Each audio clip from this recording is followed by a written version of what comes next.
Continuing our coverage, you've likely seen the fundraising campaigns all over social media. They're asking you to donate to help fight immigrant family separation down at the border. Steffi Lee explains where that money is going.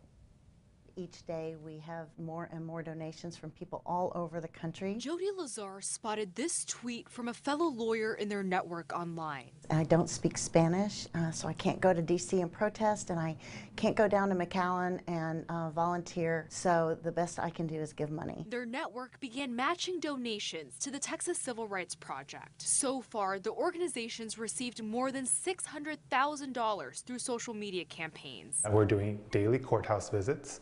We're doing payment for attorneys, paralegals, and other legal assistants that basically do all this intake and input the data and then actually reach out to pro bono network that we have. Tuesday afternoon, Facebook CEO Mark Zuckerberg started fundraising as well for the Texas Civil Rights Project and RAICES, another legal advocacy group. Since Saturday, RAICES has received nearly $6 million through their website and Facebook. That money will primarily go to pay cash bonds for parents to leave detention. It can range anywhere from $1,500 up to $5,000. We also have our LEAF project that is to ensure that we can provide legal representation for the children. Texas Civil Rights Project says every dollar donated will be directed at helping separated families. RAICES says it's unclear where any leftover funds could go because they're still assessing the current need. And we're in it for the long haul.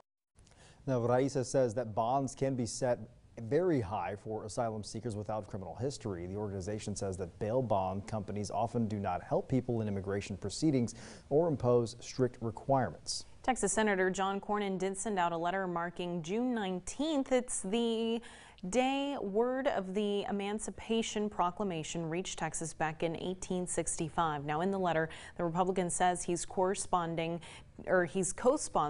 a resolution to commemorate Juneteenth in the Senate. He also pledges to continue working each day to promote freedom and equality to help all Texans live freer. UN Ambassador Nikki Haley announcing today that the U.S. is withdrawing from the United Nations Human Rights Council. Haley says among the council there are human rights abusers as members and an entrenched bias against Israel. Now, this comes after the council voted last month to probe killings of Palestinian protesters in Gaza. Haley claims the council is threatening Israel worse than North Korea, Iran, and Syria. The U.S. boycotted the council under President George W. Bush before rejoining under Barack Obama in 2009. Well, time now to recap the top stories making headlines in Central Texas. Tonight, the Midway ISD School Board giving the green light to expand their random drug testing policy to include student drivers at Midway High School. Fox 44's Maribel Santiago was at the meeting. Maribel, what's the reason behind this policy? Well, Robert and Leslie, the officials at Midway ISD say they want to narrow down on drug abuse, and also they want to improve mental health and give students the resources they need. Now, students that do extracurricular activities at Midway ISD already undergo drug testing, and Pam Watts, who is a trustee who was pushing for the policy, she says she wants to make sure students get the education and the resources they need.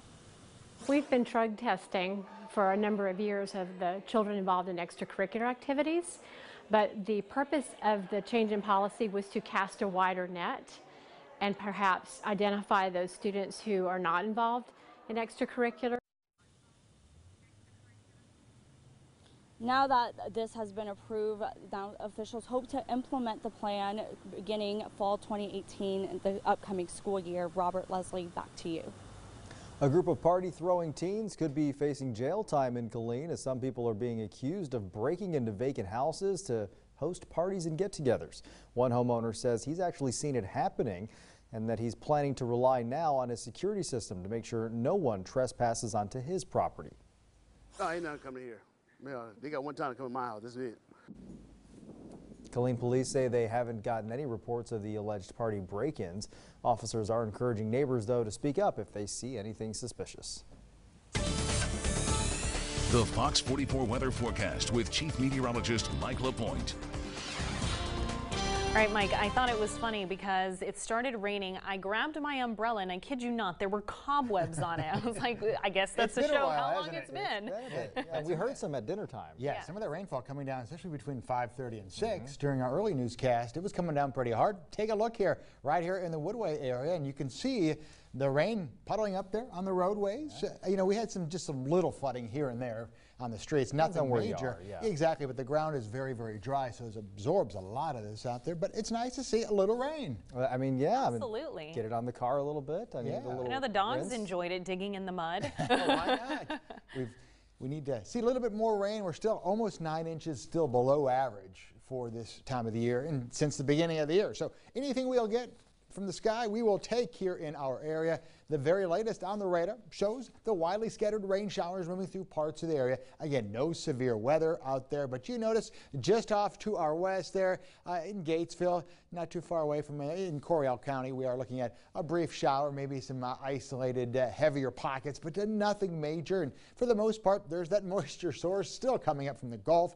And they've been seeing quite a bit of rainfall from Houston right on back toward Victoria. As you work your way down toward Corpus Christi and Brownsville, it's been raining down there, and some heavier pockets of rain have been moving through there. But again, this will be the trend as we go throughout the day tomorrow here in our region. Matter of fact, let me show you. This is our futurecast. This will forecast out for the next 48 hours exactly what we're thinking here. Again, our computer models in-house are going to keep it cloudy here at the midnight hour with a little light rain to our south and down to our east over toward the College Station area. And overnight tonight, you can see a little pocket. It's mainly going just to the east of Interstate 35. And I do think if you have travel plans tomorrow, that's where the majority of the rain and maybe the heavier rainfall will be.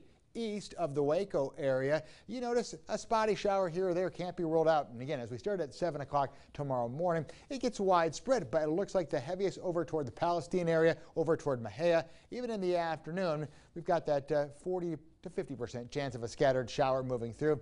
Our chances of an isolated thunderstorm are there because it's a little unstable, but generally speaking, I don't expect any rough weather. And where it's not raining, it's going to be hot. And look at some of these numbers that are expected in the low 100s from Comanche over toward the Brownwood area. And then we kind of died down for just a little bit, looks like late Wednesday night into early on Thursday. So Thursday we'll start off with mostly cloudy skies here across the board. And as we go throughout the day on Thursday, you'll notice a few spotty showers here and there. There's a little weak disturbance moving through, but these temperatures, they may be a little overdone right now with our computers, but not by much. I think temperatures very close to the upper 90s and low 100s. So you know what, we're not going to be looking too far off this number. And we're talking, these are just the raw temperatures. You factor in the humidity and our heat index well into the lower 100s. And as for that rainfall, starting tomorrow, again, most of it staying well off to our east. And that's going to be the story east of Interstate 35. You'll notice by the afternoon hours, again, in-house computer model picking up maybe 1/3 of an inch, and then we kind of break it up just a little bit, but it doesn't look like much. And again, the rainfall we saw today was under 1/10 of an inch, just to give you an idea here in the Waco area. So again, maybe 1/3 of an inch before everything's all said and done, and that's by very early in the day on Thursday. But for tonight, mostly cloudy, still very humid. A 40% chance of a few scattered showers. 74 degrees will be the low temperature. And then tomorrow, it's going to be mostly cloudy. There may be a few peaks of sun, but more clouds than anything. A few scattered showers are possible. There's a 50-50 shot. Again, an isolated storm may pop up south and east of Waco, but I think we'll hit 90 degrees for the high southeast winds at 5 to 10 miles per hour. Here's the long-range forecast. Just a slight chance on Thursday, 94, and yes, here comes the heat. And by the way, 94 degrees on Thursday. That is the official first day of summer. Yeah, it's already been feeling like it, but just so you know, summer solstice is on Thursday, and then we're going to really start to ramp up those temperatures, upper 90s to low 100s, right on through the weekend. Our heat index values about 104 to 105. So getting up in that danger level where you need to make sure you keep the water close by. And the same thing down toward the Brazos Valley. Again, rain chances start to diminish, temperatures go up. Weekend looks great. Temperatures in the mid-90s. Lows will be in the 70s. You mentioned keep the bottle of water handy. With the rain and the temperatures, keep the bug spray handy too. Those mosquitoes are going to be coming out. That too. I know our sports reporter Mandy, she came in and was like, oh, the bugs. Yep, shutting up. Poor thing. All right, thank you, Mike. NASA astronaut Nick Hague is on a mission addiction as he prepares for his first journey into space. The 42-year-old father is set to blast off for the International Space Station in October. But before he takes off from Kazakhstan, Haig has a lot of training to do, from spacewalks to robotics. He donned a spacesuit for 6.5 hours of underwater spacewalk training at a Houston laboratory. The engineer and colonel in the U.S. Air Force is among a select group chosen back in 2013 for NASA's astronaut candidate training program that's based at the Johnson Space Center. Growing up as a little boy, staring up at the night sky and wanting to just explore the unknown and figure out what's out there and go find new things. In just a few months, he will blast off on a Russian spacecraft to the International Space Station for a 6-month tour. Now, most times, kids are only doing that on video games. Yeah, but now it's the reality. You can go for the right price. You can go to space as well. All right, well, video game addiction is now considered a mental health disorder. But coming up, the signs experts now want you to look out for. And the Texas Longhorns trying to stay alive in Omaha, taking on the Florida Gators. Highlights and reaction later in Fox 44 Sports. And Alexa can help you out in more places than just at home now. How Amazon's smart assistant can let you order from room service in hotels all around the world.